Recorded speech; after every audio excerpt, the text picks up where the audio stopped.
বৰ দুখ লগা পৰিস্থিতি আমি দেখা পাইছোঁ, যিহেতু আমি আজি তিনিটা সংগঠন আজি আমি উপস্থিত হৈ এই বানপীড়িত ৰাইজক আমি কিবা এটা সামান্য সামগ্ৰী বিতৰণ কৰিবলৈ আহিছোঁ।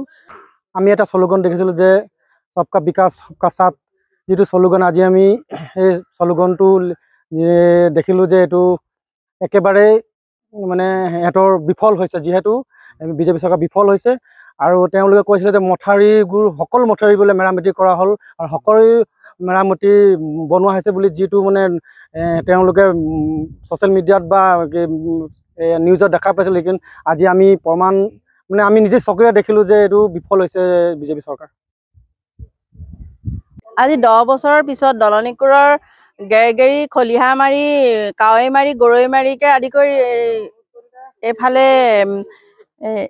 কি আছিলে হালধিবাৰী সকলো অঞ্চলৰ মানে বান বিধ্বস্ত ৰাইজৰ যি দুৰ্দশা হৈছে, ৰাইজে সেইখিনি মানে টিভি পৰ্দাত দেখিলে সেইখিনি অনুভৱ কৰিব নোৱাৰিব। কাৰণ ভুক্তভোগীয়ে পানী এগিলাছৰো অভাৱ হৈছে, কাৰণ বাহিৰলৈ যোৱা অসুবিধা হৈছে, যাতায়াতৰ অসুবিধা। আজি 11 দিনে পানী এতিয়াও চোতালৰ পৰা আঁতৰা নাই। আৰু পঢ়া শুনাটো কথা ভাবিবই নোৱাৰে, কাৰণ আজি আমি 10 বছৰৰ কাৰণে এই গাঁওখন একেবাৰে পিছ পৰি গ'লোঁ।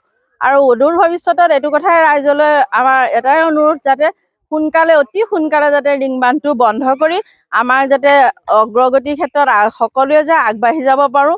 আৰু আমি সকলো কৃষিজীৱী ৰাইজ এটাই ৰাইজলৈ চৰকাৰলৈ এটাই অনুৰোধ, যাতে আমাৰ এই ৰিং বান্ধটো সোনকালে বন্ধ কৰে।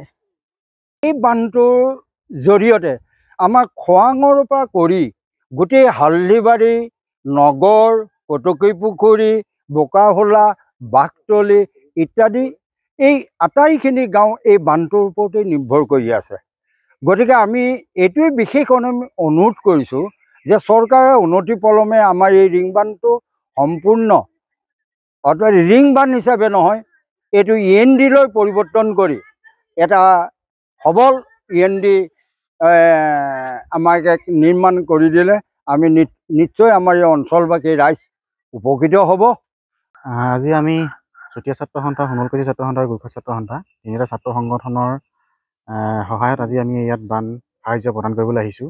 আৰু এই দলনি চুকত আহি আমি দেখিছোঁ যে ইয়াৰ পৰিস্থিতি সঁচাকৈ খুব এটা বেয়া লগা। এতিয়াও ইয়াৰ পৰা পানী ওলাই যোৱা নাই আৰু ৰাইজসকল খুব সমস্যাৰ সৃষ্টি হৈছে। তেওঁলোকৰ থাকিবলৈ বহুত কষ্ট হৈছে।